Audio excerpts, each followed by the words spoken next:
One of the things I forgot to mention about setting up your camera trap is try not to do it somewhere where it's surrounded by stinging nettle, because this one is, and I've been sitting in it all day and my leg is now on fire. Hello everyone and welcome back. My name is Lance van der Pfeiffer from Panthera Photo Safaris, and I've just returned from 10 incredible days on safari. While I was away, my camera trap was out in my backyard, but the question is, did it manage to capture anything?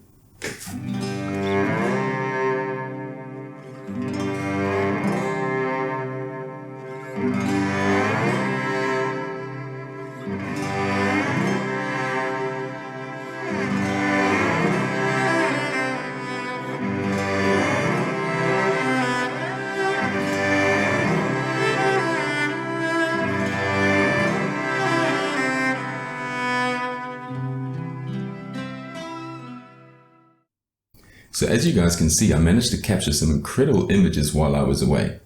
But as you guys will know, getting the image in the camera is only half the job. So if you'd like to see how I edited these images, stick around for the rest of the video. Righty guys, so little disclaimer, the first night I set this up, it was a few nights before I went away on safari. And luckily we managed to capture a genet, and it's probably the worst image of a genet ever taken, but I'm glad I checked it the first night rather than the second or third or fourth, because as you can see, one, I had my controller in here, and two, I hadn't quite aimed the lights in a good enough place. So the lights were bleeding into the lens, giving this really horrible flare. Now that was fixed pretty easy. All I did was take the whole camera trap box and then aim it about 2 inches to the right, and all of this ugliness went away. So as you can see, I got lucky. We actually managed to get a genet, which is great. And we also got a little thrush, which is also quite cool. And a couple of different looks. So as you can see here, this is why I think he's scent marking on the log. Tail in the air, sniffing around and moving around the log, which is really cool. So as you can see from the first shot I took, I moved it a couple of inches to the right and much better already. Now as you can see, we've got a couple of different looking images here. This one was taken earlier in the evening, so the sun had set, but it wasn't quite dark yet. So there's some ambient light coming through. As you can see, the chicken got a big fright and then did a hop, skip and a jump and then flew away. And then it also left me with this nice blank image here. So no animal and nice sky. So I'm actually going to use the sky a little bit later to create this shot here. And I will show you guys how to do that as we go through this video. So the first thing I also did was I took this shot here, all of these shots, and then I combined them into one image just for laughs. So you can see there's a little series there, and I will also go through that and show you how I did that. And I think let's actually do that first. So what I did was grabbed all the images with the bird in it, right-clicked on them in Lightroom, and then edit in layers, open in layers in Photoshop. So as you see, Photoshop then opens up and starts thinking. So depending on your computer, this might take 20-30 seconds, this might take a while. It is quite labor intensive for your system because it's stacking all these big files on top of each other. But as you can see here, it didn't take too long and we're now ready to go. Cool, so that's the last one in. First step I did was highlight all of them. So click on the top layer, shift and click on the bottom layer. Going up to edit, auto align layers, and then hitting auto and hitting OK. Now, hopefully it's going to try and line everything up with the log. Hopefully the wind didn't blow the trees around too much and it's not going to try and line up the trees, but we'll see. So it's actually finished working already. I'm just going to toggle the first one on and off, and that looks pretty good. So you can see the grass is moving down the bottom. but the log is staying pretty still, which is what we want. Right, so the first thing we're going to do is turn off all of them except the bottom layer. And then I'm going to turn on the next layer here. I'm going to make sure only this layer is selected. I'm going to hit L for lasso, and I'm going to draw a rough little line around this bird, like so. And I'm going to change this layer mode to lighten. Now what that's done is it's taking the lightest parts from what's in the back and it's overlaid them in the front. Now if we zoom in, you can see it didn't work too well. So if this was 2 images, let's turn that off and show you over here. If this was 2 images, so this layer and this layer, it would work really well. Lasso over the top, down to lighten, and you can see already without having to do anything else, we've got this nice little picture. So we can turn on this one here, and the reason it didn't work perfectly before on the other image is because the bird which was lighter than the background was also over the other bird which was light in the background.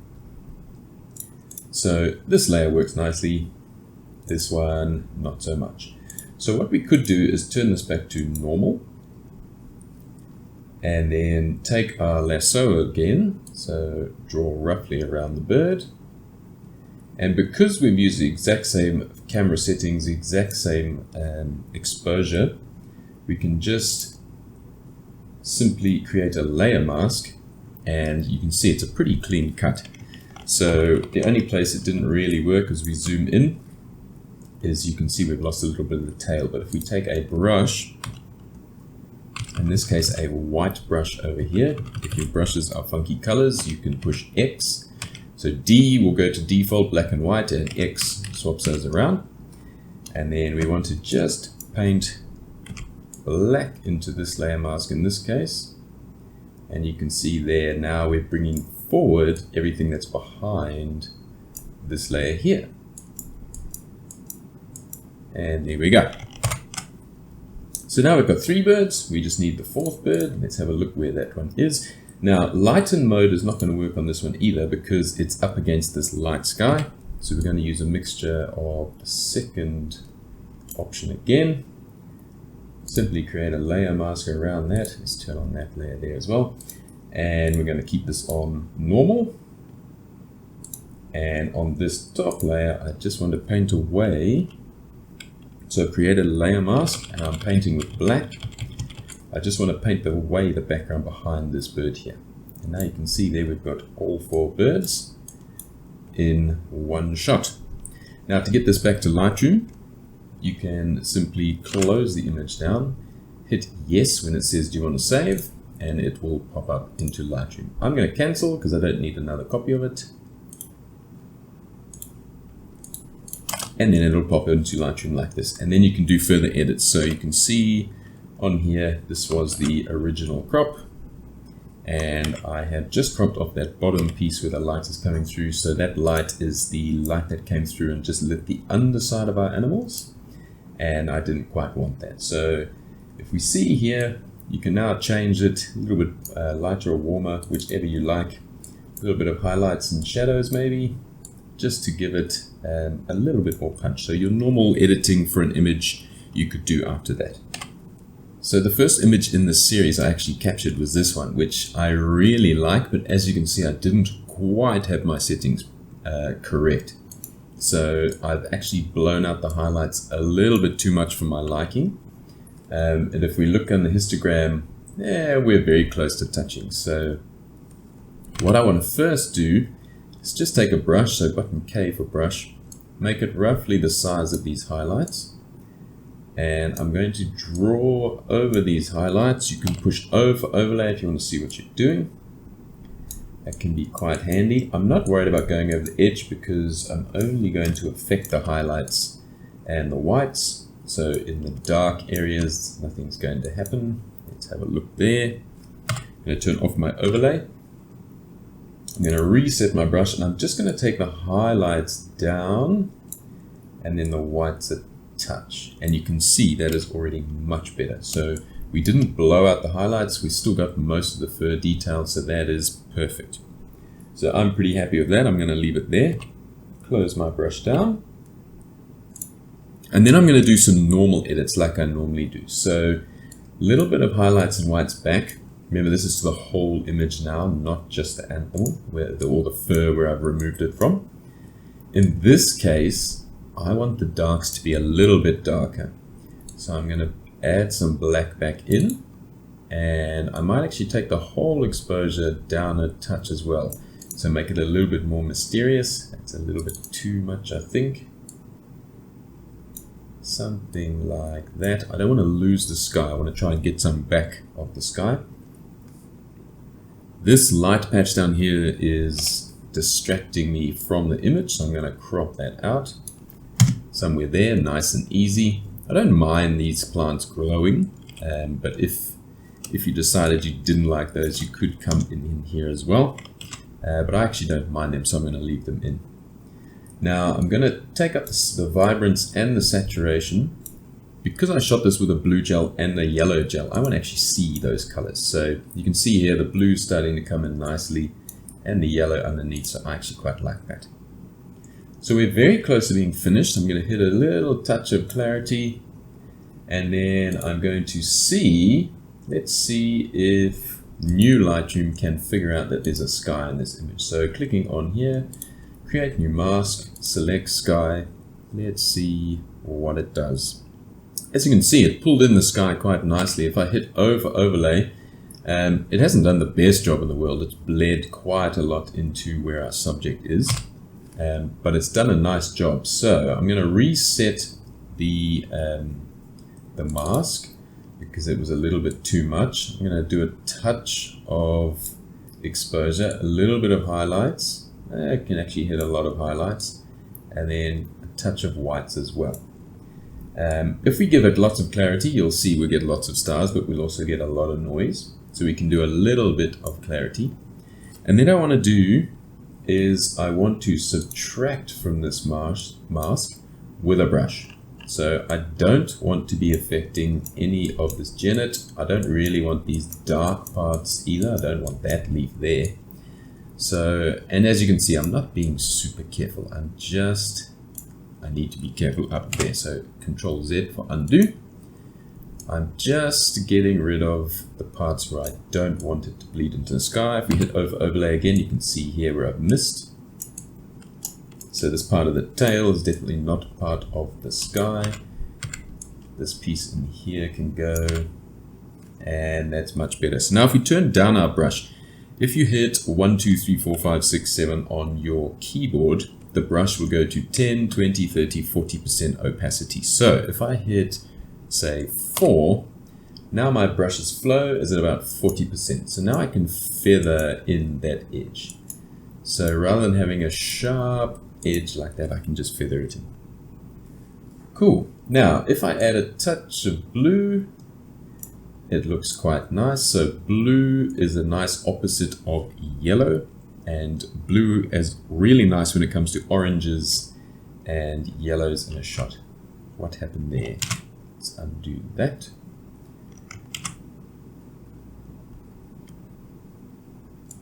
So I just want to take away a teeny bit there. So you could see it was starting to bleed. There was an ugly smudge over the genet's face.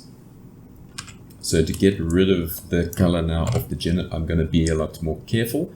So I'm still in the subtract from mask, and I'm going to push button 0, takes my brush back to 100%. And now I'm going to come in nicely and only do genet, not worrying about the sky. Okay.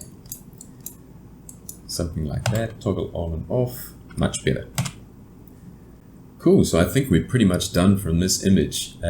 Really nice. The only thing I might do later on, but it'll kill this video, is take it into a little bit of Topaz Labs, get rid of some of this noise in the sky. But other than that, I'm really happy where that one's at. Right. So one of the things I changed on the second day of shooting, or the third day of shooting actually, just before I went away on safari, as you can see, the settings of this, there was aperture priority, So this is going to set my shutter speed, so it shows a 15th of a second. I'm still at f8 and ISO 1600. If we look at this shot, for example, I've now gone to manual settings 200th of a second. So I'm only going to get light bleed coming through if it's really early in the night. However, I get, I feel, a much sharper looking shot. And what I actually did is I was brave and assumed this guy would come back, and I actually put a photographic umbrella up here in this corner. So it's quite a big, it's a 60 centimeter umbrella, big white thing. And as you can see, the Genet was not scared at all. So look how beautiful and soft this light is versus the harsh, well, not so harsh, but the sharp light of this image. I actually think it's quite amazing to see the difference. So if I put them up side by side, amazing, nice big soft light from the umbrella. Right, so these images here I would edit kind of like normal. So a little bit of highlights, a little bit of whites. You can see that's really punchy.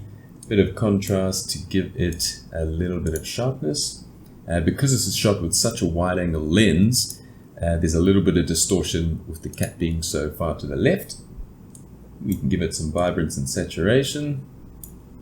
I'm going to take this whole image, it's a touch too blue, and I'm going to move it towards the warmer side. So now we're actually, there you go, you can see it nicely. So now we've actually got this nice blue side coming from this light over here, and then the nice orange coming from the main light and from this backlight. Now again, I would crop off the bottom of this because that light is very distracting coming under the log. And around about there, I am very happy with it. One last thing I could do is with a brush, come in and just these branches and these leaves, which are a little bit distracting, just come and reset that brush and just take some highlights away, maybe a little bit of exposure, just to kind of hide them a touch more. Right, so lastly, if you're wondering how I got to this image, what I did was I actually used this picture here, and then I combined it with this blank photo which I took when the bird took off. So in this photo, the bird's somewhere around about here, it's gone, but I've got this lovely sky which I can use for later. So what I'm going to do is I'm going to highlight both of those images, click the first one, control click the second one, right click, and then edit in layers in Photoshop.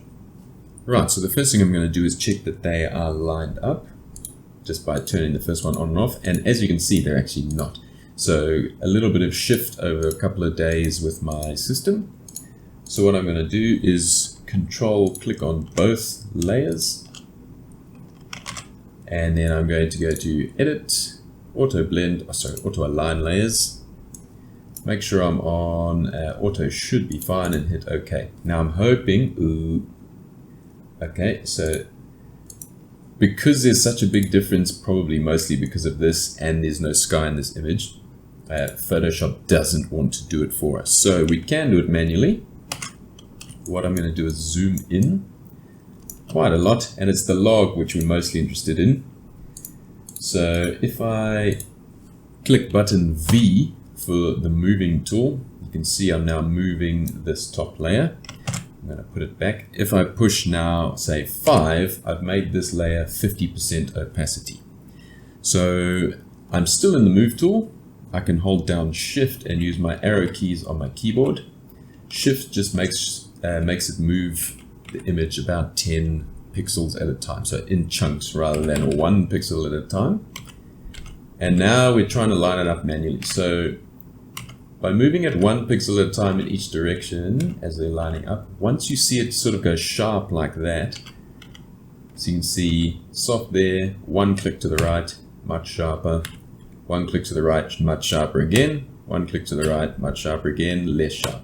So here we're pretty much lined up. So if I hit 0, now we're at 100% opacity again, and now we've manually lined those logs up as best we can. Now it looks like the lens probably has changed a little bit as well. So I think the whole box is rotated ever so slightly, which has changed the perspective, but it's kind of good enough for this purpose. So what we kind of want to do now is bring the sky from this image into this image. So what I'm going to do, turn this layer back on. I'm going to hold down Alt and hit the layer mask button, which gives us a fully black layer mask, which means we cannot see anything from this top layer.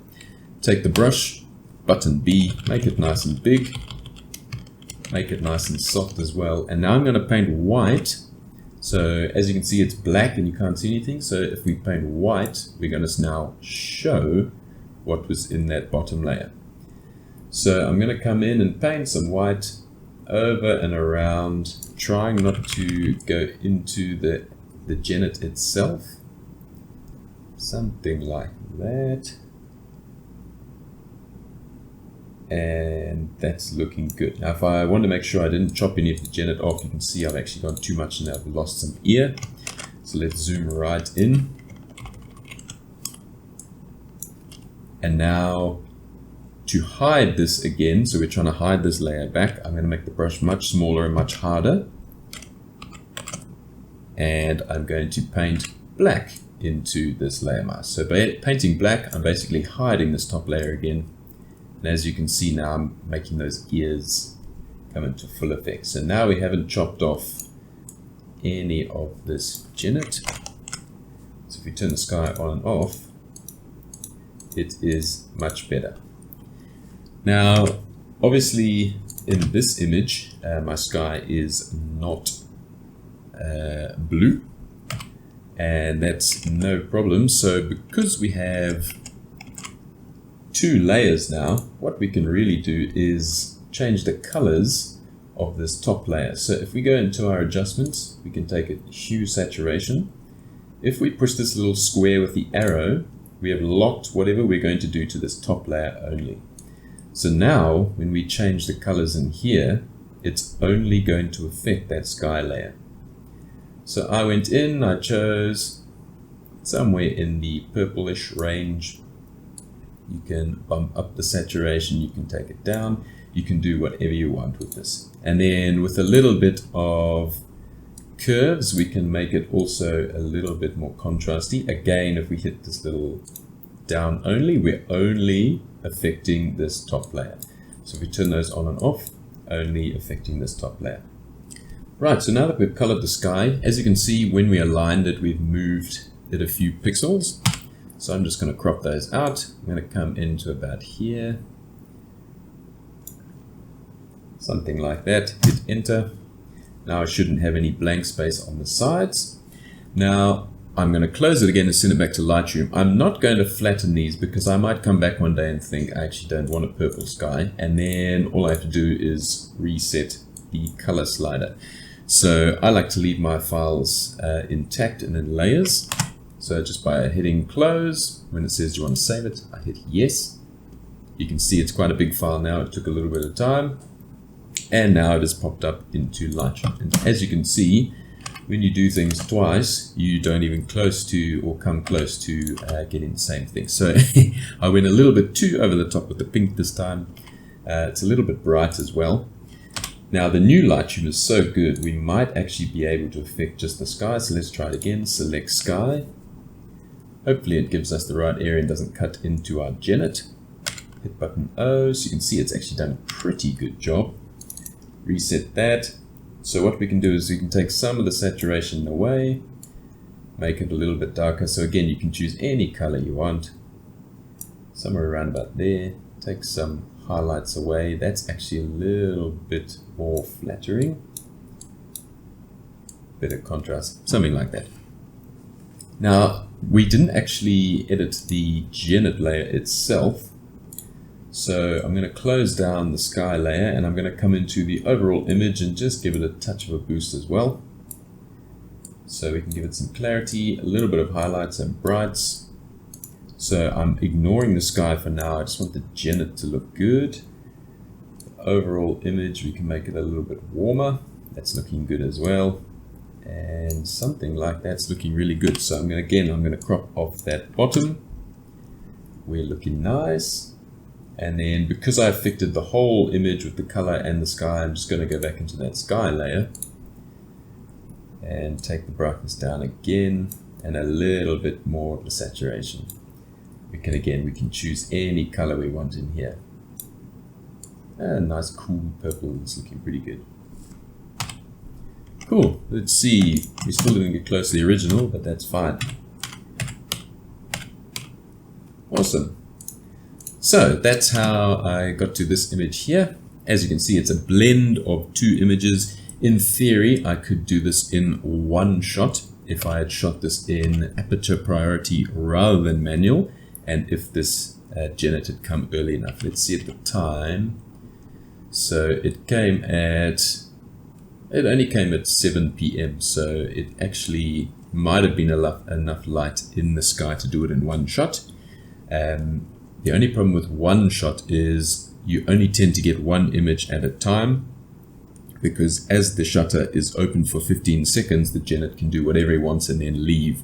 Versus a 200th of a second, we can capture 5 or 6 images before the Janet moves off. Thank you guys so much for watching. I really hope you enjoyed the video, but more than that, I hope you learned something along the way as well. Now, I will be putting out more camera traps throughout the year, targeting different African species. If there's any species in particular that you'd really like to see me try and capture, please leave it in the comments below. And like always, please like and subscribe so that you can see all the rest of my content as I produce it. Once again, thank you very much, and until next time, happy shooting.